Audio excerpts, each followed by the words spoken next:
মহাপ্রসাদ করেছিলেন তারা।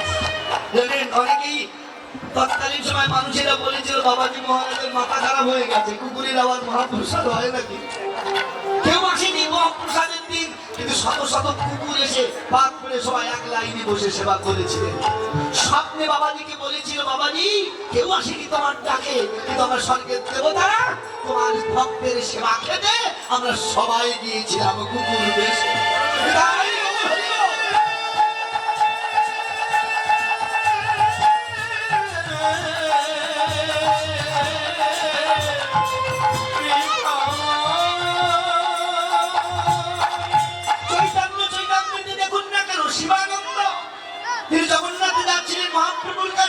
কুকুর পিছনে নিয়েছিলেন, যিনি নৌকা চালিয়েছিলেন তিনি বলেছিল না না কুকুর আমি চলবো না।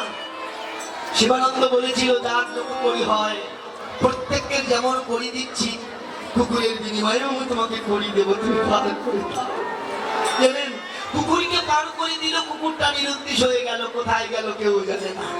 কিন্তু যখন জগন্নাথে গেলেন, ওই শিবানন্দ দেখতে পেয়েছিলেন স্বয়ং সেই কুকুরটাই মহাপ্রভুর সম্মুখে দাঁড়িয়ে দাঁড়িয়ে মহাপ্রভুর সঙ্গে হরিনাম নৃত্য করছে। এরা পেরেছে, কিন্তু মানুষ হয়ে আমি পারলাম না। কেন? এই জন্য কুকুর যদি ছিল ভালো, যদি ভগবানের সেবায় রাখতে পারতাম। কি গো মা? তাই দিন বৈষ্ণব গীত কবি তিনি বলেছিলেন, যদি জন্মে হইতে পারিতাম বৈষ্ণবের ঘরের কুকুর,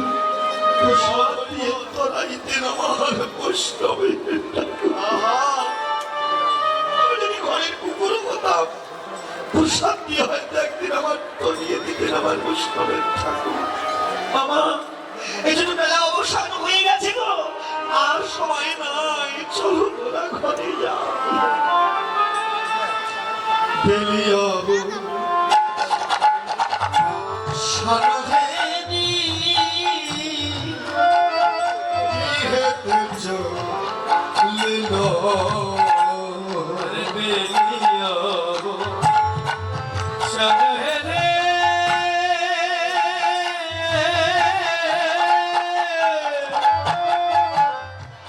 ইহেতে চলিল। আমার জননীর চরণে যাইয়া গো প্রভু আমার প্রণাম করিল। আরে জননী চরণে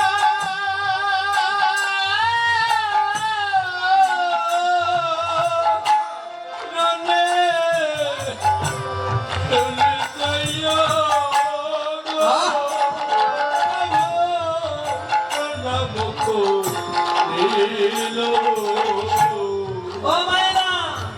ভগবানের শিক্ষাটা দেখেছেন তোমার? এই শিক্ষা আমরা নিতে পারি তো? কীর্তনীয় দাদার কাছে 1 মিনিট সময় চেয়ে নিচ্ছি।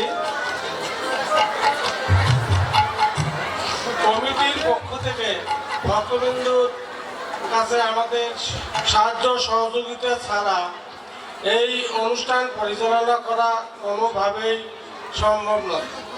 তাই ভক্তদের কাছে নিবেদন এই যে আপনারা যে যা পারেন গোবিন্দ সেবার জন্য, ভক্ত সেবার জন্য দান করুন। আমাদের লোকজন আপনাদের কাছে আছে।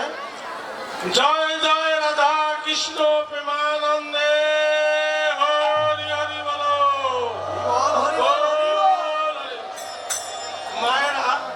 মায়েরা পিছনে প্রচুর জায়গা রয়েছে, আপনারা পিছনে যান। রাধে রাধে। পশ্চিমে যান। হরি বল, জয় নিতাই, জয় রাধেশ্যাম। ধুলায় ধূসর অঙ্গ গত গত ভাব, এ রাধাম ঘরে বদ কর কহি আস। মা সচি দেবী আমার গৌরের ওই ধুলায় ধসের অঙ্গখানি দেখে নরহরিকে ডেকে ডেকে বলছে, নরহরি আমার নিমাইয়ের এমন স্বর্ণের অঙ্গে কে ধুলা দিয়েছে বল নরহরি? তার কি অন্তরে দয়া মায়া নাই? নরহরি বলেছিল মা তোমার গৌরের অঙ্গে ধুলা দেবে এমন সাধ্যি কাজ। তবে মা কলিজীব উদ্ধার এবার গৌরঙ্গ অবতার যে হরিনাম নিতে চাইনি, প্রভু তার চরণ ধুলির উপরে গোড়াগড়ি দিয়ে হরি বলে কেঁদেছে। আহা, শুধু তাই নয়, সচিমা বলছে ওরে নরহরি, আহা, আমার নিমাই যখন ওই ধুলার উপরে গোড়াগড়ি দিচ্ছিল, তোরা কেন তারে বাধা দিলি না? নরহরি বলছে মা বাধা কি আর দিইনি, জানো মা বাধা দিয়েছিলাম মা, কিন্তু জানো তোমার নিমাই একটা নতুন খেলা শিখেছে মা। জানো যে তোমার নিমাইকে ধরতে যায় তার অবস্থাও তোমার নিমাইয়ের মতোই হয়। জানো মা যে নিমাইকে ধরতে যায় সেও হরি বলে ঘোড়া তুলে যায় ধুলার পরে। আহা, আমার মহাপ্রভুর এই অবদান, আমার মহাপ্রভুর জীবের প্রতি কৃপা আর কোন যুগে জগৎকে তিনি দেন নাই, জানেন? এই জন্য কলির জীব ধন্য, কলির অবতার ধন্য, কলির নাম ধন্য, যে কলিতে আপনি আমি জন্মগ্রহণ করেছি। চলুন সেই নবদ্বীপে নীলা বিশ্রামে রেখে এবার আমরা একটু বৃন্দাবনে যাই। রাধে রাধে। মায়েরা যাবেন তো সবাই বৃন্দাবনে? চলুন সবাই মিলে দুটি বাহু তুলে রাধা নামের জয়ধ্বনি করে আমরা সবাই ব্রজে যাই। সবাই বলবেন রাধা রানী কি, বিশ্বভান রাজনন্দিনী কি, বৃন্দাবন বিলাসিনী কি, বৃন্দাবন ধাম আপার জপে যা রাধে রাধে, সব বেদন কো ছাড়ো জপে যা রাধে রাধে, জপে যা রাধে রাধে, ভজে যা রাধে রাধে, জপে যা রাধে রাধে, ভজে যা রাধে রাধে, আর তেরি সরকার জপে যা রাধে রাধে, বৃন্দাবন ধাম আপার জপে যা রাধে রাধে, বৃন্দাবন ধাম আপার জপে যা রাধে রাধে। রাধা রাধা গাও হে, সবাই সবাই রাধা রাধা গাও হে, রাধা রাধা গাও হে, সদা রাধা গাও হে, রাধা রাধা গাও হে, প্রেম সদা রাধা গাও হে, রাধা রাধা গাও হে, প্রেম সদা রাধা গাও হে। রাধে রাধে জয় রাম हो जाए मेरा पारो, हृदय को हरिवल राधे राधे, वृंदावन धाम पारो जपे जा राधे राधे, वृंदावन धाम पारो जपे जा राधे राधे, वृंदावन धाम पारो जपे जा राधे राधे। राधा रानी की, विश्वभान राजनंदिनी की, वृंदावन বিলাসিনী কি। এখানে সবাইয়ের চরণে জানাই কোটি নমস্কার। নমস্কার সবাই মিলে চরণ ধরি দেহ মস্তকে নমস্তে আমার বৈষ্ণবের চরণ ধরি চরণ ধুলে আমি করি যে কামনা, নিজে কামনা বৈষ্ণবের চরণ ধরি হৃদয় হে জগতে কৃষ্ণ কৃপা লাভ হয় না। বিফলা হয় না। অনদীর অনদীর বিস্ময় আমার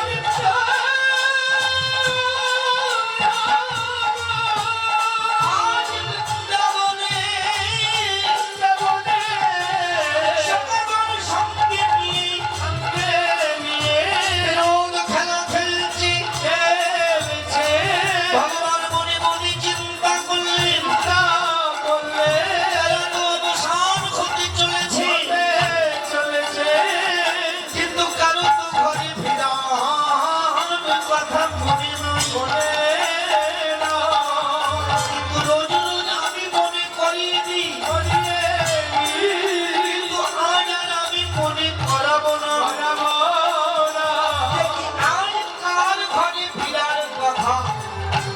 মনে পড়ে ঘরে ফেরার কথা,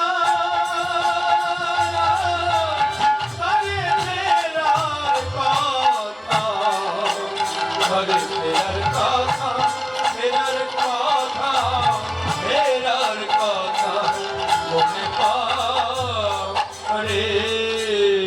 তাই গৌর হরিবল হয় না। ভগবান বৃন্দাবনের মাঝে বিনোদ খেলায় মেতে আছে। শ্রীরাম সুদাম দাম বসিরাম বটুয়াদি মহুমঙ্গল 12 জন হলো ভগবানের খুব প্রিয় সখা, আর 12 জন হলো উপসখা। কেমন ভগবানের খেলতে খেলতে বেলা যখন অবসান হয়েছে, ভগবান মনে মনে চিন্তা করছে, তাই তো রোজ রোজ আমি ঘরে ফিরার কথা মনে করিয়ে দিই, আজ আর আমি ঘরে ফিরার কথা মনে করব না। দেখি কার আগে ঘরে ফিরার কথা মনে পড়ে। মা, এই জগৎকে উদ্দেশ্য করেই কিন্তু ভগবান বলছে। আজ আমার মা আমাকে ভবনে আসতে দিতে চায়নি। আপনার ভাইকে দৃষ্টি আকর্ষণ করা যাচ্ছে, আপনি উপরে মাইকটা বন্ধ করে দেন না কেন? শ্রীরাম সুরাম দাম বসুরাম বটুয়াদি মধুমঙ্গল, তাদেরকে মা বলেছিল, ওরে আমি আমার গোপালকে আজ বলি দিব না।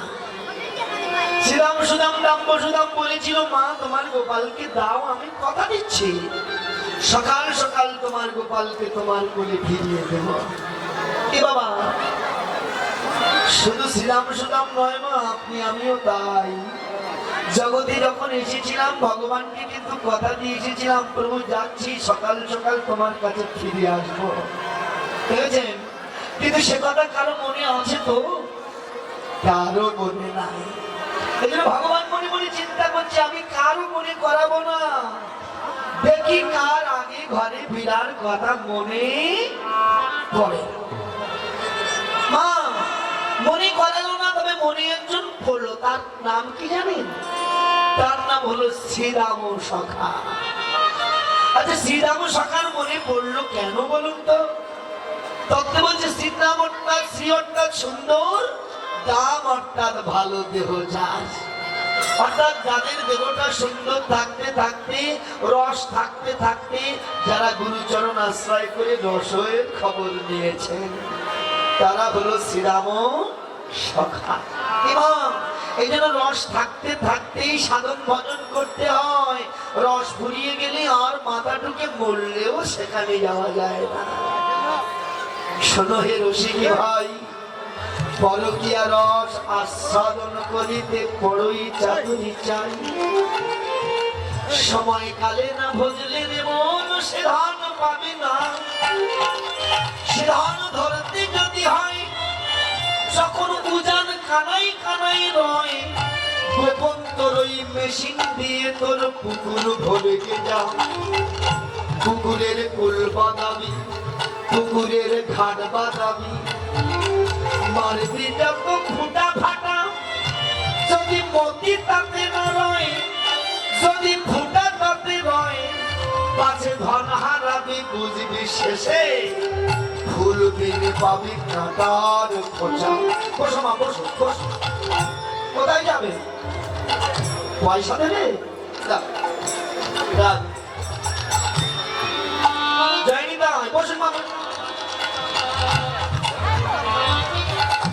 রাধে রাধে মায়েরা, কথাগুলো মন দিয়ে শুনবেন। এই জন্য রস থাকতে থাকতেই সাধন করতে হয়।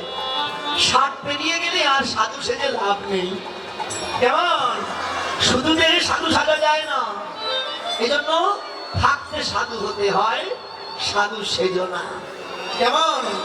এই জন্য এই দেহই যদি রক্ষা করতে চাও, গুরুচরণ আশ্রয় করে সময় থাকতে কৃষ্ণ ভজন করে যাও, তবেই আপনি কৃষ্ণ প্রাপ্তি হবে। এই জন্য তত্ত্বে কি বলছে জানো মা? দেহ রক্ষার হেতু হলো সাধনার ভজন। তাতে যদি সঙ্গমেতে হয় বিন্দুর পতন, কেমন দেহ রক্ষা হতে পারে? বিন্দুরূপী কৃষ্ণ তারা নিত্য হত্যা করে।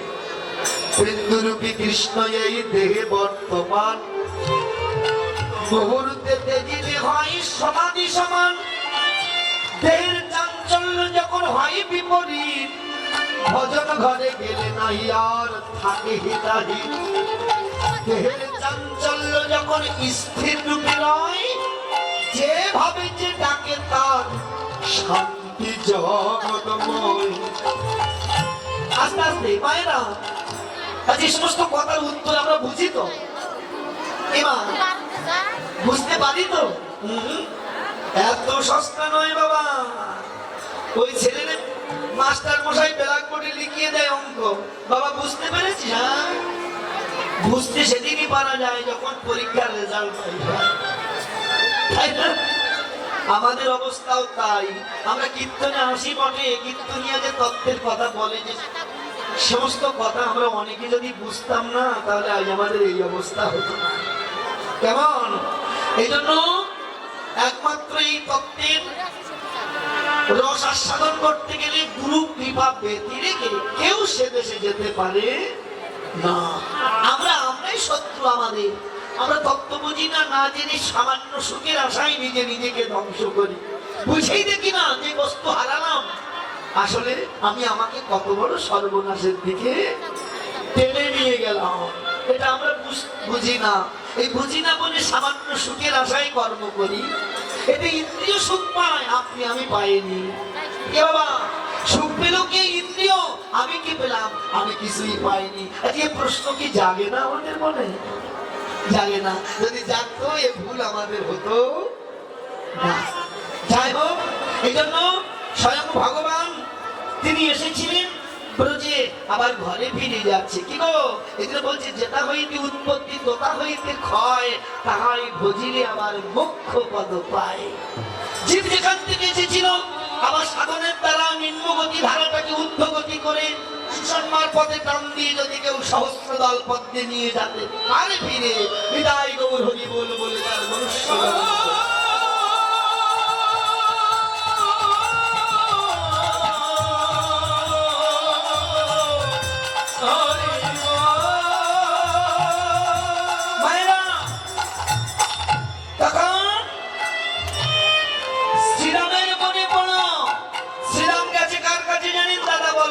কাছে। আচ্ছা, বলরামের কাছে কেন গো? সরাসরি কৃষ্ণের কাছে যেতে পারতো নাকি? তত্ত্বে বলছে না, না, সরাসরি কেউ কৃষ্ণের কাছে যেতে পারে না। কৃষ্ণের কাছে যেতে গেলে একটা মাধ্যম দরকার। আচ্ছা, মাধ্যমটা কি জানেন? সদ্গুরু চিনি। গুরু থুয়ে গোবিন্দ ভজে, সেই জীবিত নরকই মজে। তাই না? এজন্য গুরু চরণে আগে আশ্রয় করতে হবে। তার সেই ভজন সাধন শিক্ষা করে যদি কেউ সেই সাধন পথে অগ্রসর হতে পারে, তবে জীবনে আসে সে রাজ্যে প্রবেশ করতে পারে। এর আগে নয়। এজন্য একমাত্র গুরুই বলে দিতে পারে ভগবানের কাছে যাওয়ার সেই পথ। এজন্য পদাবলী। পদাবলী মানে কি জানেন? এই পদের মধ্যে পথের সন্ধান আছে, এটা আমরা বুঝি না। আর এই বুঝাবার জন্যই গুরু আছেন। তার চরণে আশ্রয় করলে সেই পথে যাওয়া যায়।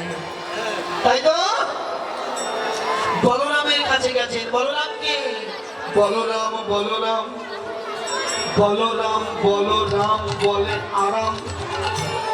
দেখবেন মা, দেহে যতক্ষণ বল থাকে আরাম থাকে। যেদিন আর বল থাকে না, আরাম আর থাকে তো? আর থাকে না। কিন্তু অনেকেই বল থাকতে থাকতে নিজেকে নিজে ধ্বংস করে। আবার কেউ কেউ বল থাকতে থাকতে গুরুচরণ আশ্রয় করে স্বরূপের দেশে ফিরে যায়। এই জগতে তাদের জন্যই ধন্য। কিমা যারা ইয়াং জেনারেশন আছেন তাদের বলছি, কথাগুলো ভালো করে শোনো। যারা বিয়ে করেছো তারা ভালো করে কথাগুলো শুনে নাও। যারা করোনি তারা এখান থেকে শিখে যাও। এখান থেকে শিখে গুরুচরণ আশ্রয় করে সাধন ভজন শিখে তবে সাধনে যেও, তবে কল্যাণ হবে। না হলে নিজেকেই নিজে ধ্বংস করছ। তাই না? এই জন্য এখান থেকে শিক্ষা নেওয়াটা খুব দরকার। আমরা আসলে কীর্তনে বসে তো এতটা মন প্রাণ উজাড় করে দিয়ে কীর্তন শুনি না বলে বুঝি না এর ভিতরে। ডুবে দেখুন এর মধ্যে কি রস আছে, কি আনন্দ আছে, এগুলো বোঝা খুব দরকার। এই যে বলরামকে ডেকে বলছে, দাদা চেয়ে দেখো গগনের বেলা আছে, তুমি আনন্দে খেলাই পেতে আছো, ঘরে যাবে না? তখন বলরাম বলছে, ওরে শ্রীরাম, সত্যি বলেছিস ভাই, অনেক ভাগ্যের বসে তুই মোর আইলি কাছে, না জানি